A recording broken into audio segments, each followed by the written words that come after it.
संपदा the resource channel में आपका हार्दिक स्वागत है। अब परीक्षाओं के दिन आ रहे हैं और हमारे विभिन्न श्रेणियों के विद्यार्थी, हाई स्कूल की परीक्षाएं हो चाहे इंटरमीडिएट की हो, और इसके अलावा कंपटीशन के भी जो विद्यार्थी हैं, सबका उद्देश्य होता है कि परीक्षा में अधिक से अधिक अंक प्राप्त किए जाएं। तो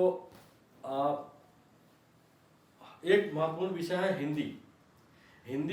हालांकि हमारे देश की भारत की जो है वह राजभाषा है, इसको राष्ट्रभाषा भी कहा जाता है, लेकिन लोग कहते हैं कि हिंदी एक हमारी सामान्य आम फाम की भाषा है, लेकिन हिंदी भी एक भाषा है जो आते आते आती है।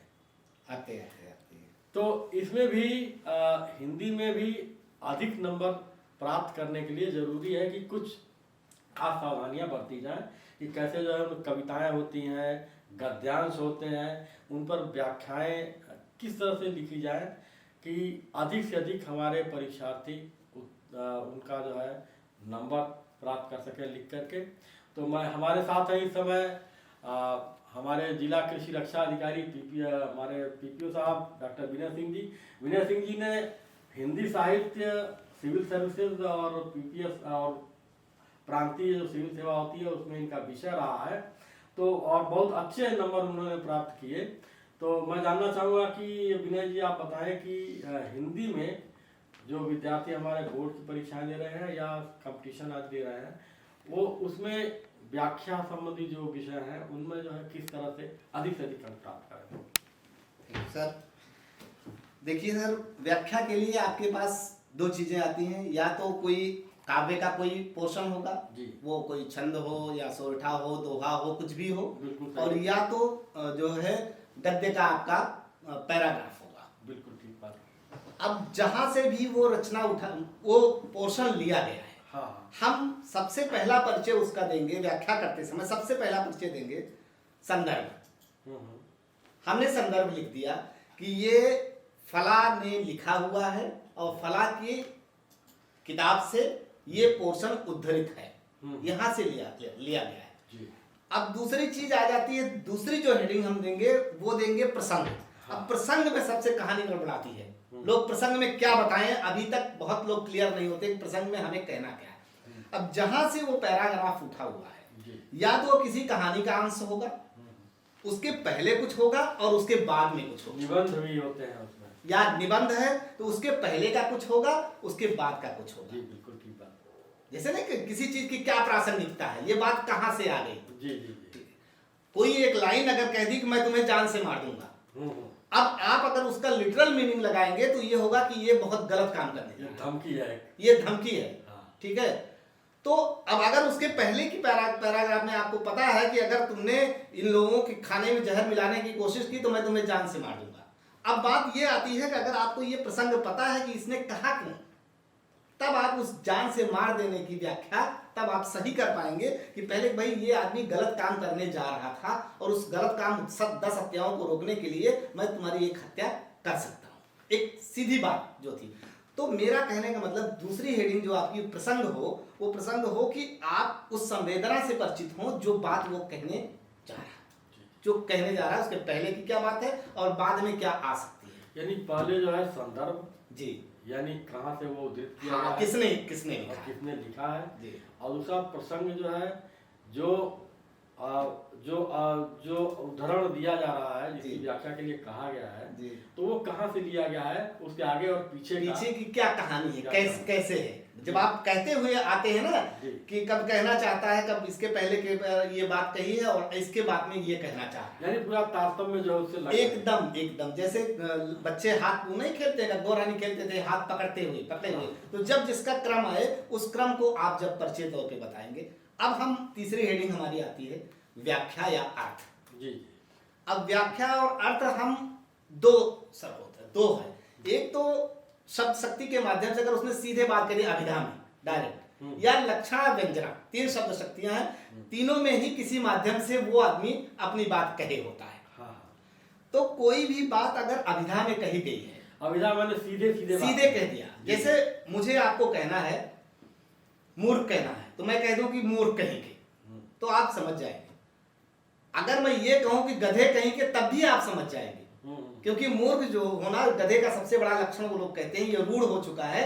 तो ये हमने लक्षण में कह दिया और हमने कह दिया अरे यार तुम तो, बस हमने तुम तो कह के छोड़ दिया, तब भी आप समझ गए कि हमें कुछ नहीं आता है। ये हमने व्यंजित कर दिया, व्यंजना हो गई है, ये व्यंजना हो गई सर।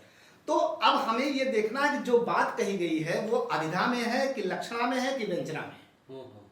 कभी बातें अभिधा में तो कही होती हैं, लेकिन जब उसका आप निहितार्थ निकालते हैं, भाव निकालते हैं, तो कुछ और होता है।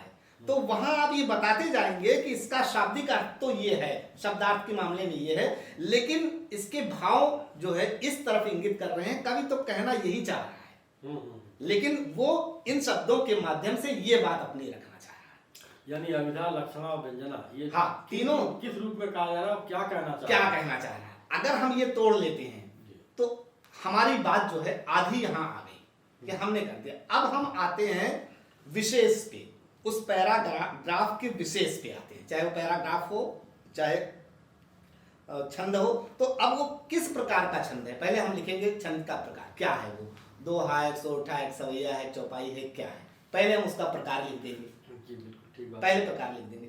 दूसरे देख लेंगे कि किस रस की प्रधानता है, कौन से रस में ये ज्यादा वो है। फिर लिखेंगे इसमें कौन सा अलंकार है, बिल्कुल ठीक बात। फिर हम आते हैं कि समास क्या क्या है। अब उसी बीच में हम देखते हैं कि जैसे अभिधा, लक्षणा, व्यंजना की जो बात मैंने कही थी, वहीं आता है एक बिंब और प्रतीक, बिंब विधान और प्रतीक विधान। ठीक है, तभी प्रतीकों के माध्यम से जो बात कही जाती है। जी जी, बिल्कुल ठीक बात।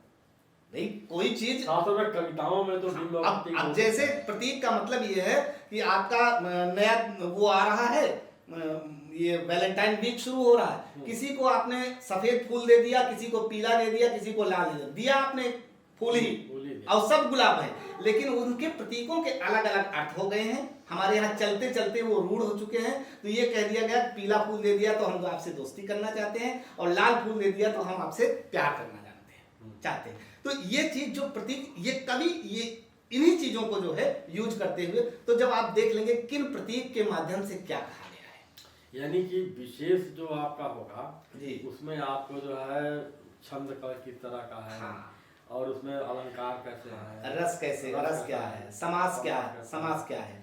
बिंब विधान, हाँ, प्रतीक देते हैं, प्रतीक क्या। अब बिंब विधान में हम आते हैं, कई चीजें ऐसी होती हैं, बात वो ऐसे कह रहा है जैसे बड़े सुंदर दृश्य का वर्णन कर रहा है, तो उसमें चाक्षुष बिंब हो गया, मतलब आप आंख से देख रहे हैं, ठीक है। कुछ में ऐसे होगा बड़े अच्छे स्वाद का वर्णन कर रहा है, तो स्वाद बिंब हो गए। कहीं एक बड़ी खुशबू की बात कर रहा है तो घ्राण बिंब हो गए। तो ऐसे जो बिंब हैं, जब आप वो भी उसमें देखेंगे कब छट के निकल आएगा कि क्या प्रतीक है, क्या बिंब है। इन सब करने के बाद फिर लास्ट में आता है भाव साम्य, कि किसी ने बात जो ये कही है, जो ये कवि कह रहा है, क्या इसके पहले भी किसी ने ये बात कही है इससे मिलती जुलती, या इस रचनाकार ने जो भी लिखा हुआ है, क्या ये इससे मिलती जुलती बात कहीं आई है। जैसे कामायनी में जयशंकर प्रसाद ने एक जगह लिखा हुआ है कि दुख की पिछली रजनी बीच विकसता सुख का नवल प्रभात, एक पर्दा या झीना नील सुखाए छिपाए है सुख का। तो अब ये बात थी कि दुख की पिछली रजनी बीच विकसता सुख का नवल प्रभात, माने दुख से ही सुख का जन्म हो रहा है। ये कामायनी में है। आपके बीच में, हमारे आपके बीच के आपके दौर का गाना था कि दुख के अंदर सुख की ज्योति, दुखी सुख का ज्ञान, दर्द से ही जन्म लेता हर कोई इंसान। वो सुखी है जो खुशी से दर्द सह गया, सुख का सागर उसका जीवन बन के रह गया, मेरा जीवन कोरा कागज कोरा ही। तो ये जो भाव साम्य, अब आप देखेंगे कि जो जयशंकर प्रसाद ने कहा था वो बात ये भी कह रहे हैं। तो ऐसी रचना अगर आपको आगे पीछे कहीं मिल जाए, आपके सिलेबस की हो या सिलेबस की ना हो, कहीं की हो जाए, आप उठा के रख दीजिए कि ऐसी ही बातें मिलती जुलती जो है फला ने भी कही है, और ये उसका उदाहरण है। और इतना आप करके आते हैं तो मैं इस चीज की गारंटी लेता हूं कि आप रचनाकार को अपने हिसाब, आप जो है, जो आपका परीक्षक है उसको आप अपने हिसाब से सोचने पर मजबूर कर देंगे, और फिर वो आपको। तो परीक्षार्थियों, आपने देखा कि जो परीक्षाएं आपकी हो रही हैं, और हिंदी एक महत्वपूर्ण विषय है, और उसमें जो गद्य या पद्य की जो पद्यांश जिनकी व्याख्याओं के लिए आता है, हमारे पीपीओ साहब ने, जो कि हिंदी के ये उद्भट विद्वान है, मैं जानता हूँ इनको, और इन्होंने परीक्षाएं दी हैं और बहुत अच्छे अंक भी इनको मिले हैं। तो उन्होंने जो विभिन्न आपको बिंदुओं को बताया कि संदर्भ, प्रसंग, व्याख्या, विशेष, और उसके बाद जो है जो विशेष में सारी हेडिंग है, रस, छंद, अलंकार, बिल्कुल सारी चीजें, और उसके बाद भाव साम्य जो है, भाव साम्य। तो अगर आप लास्ट तक इस सारी चीजों को आप लाते हैं तो निश्चित तौर पर आपको अपने प्रश्न का में बहुत अच्छे अंक प्राप्त होंगे और परीक्षक भी आपकी जो अपेक्षाएं हैं उसके अनुसार आपको अंक देंगे। तो आपका पीपी साहब बहुत बहुत धन्यवाद, क्योंकि आपने हमारे परीक्षार्थियों को बहुत सारे तनाव होते हैं कि परीक्षा में अंक कैसे प्राप्त करें, पढ़ाई बेचारे बड़ी मेहनत से करते हैं। तो इससे जो है मैं समझता हूँ कि आपने जो जानकारी दी है हमारे विद्यार्थियों के लिए और विभिन्न परीक्षाओं के परीक्षार्थियों के लिए बहुत ही उपयोगी। आपका बहुत बहुत धन्यवाद।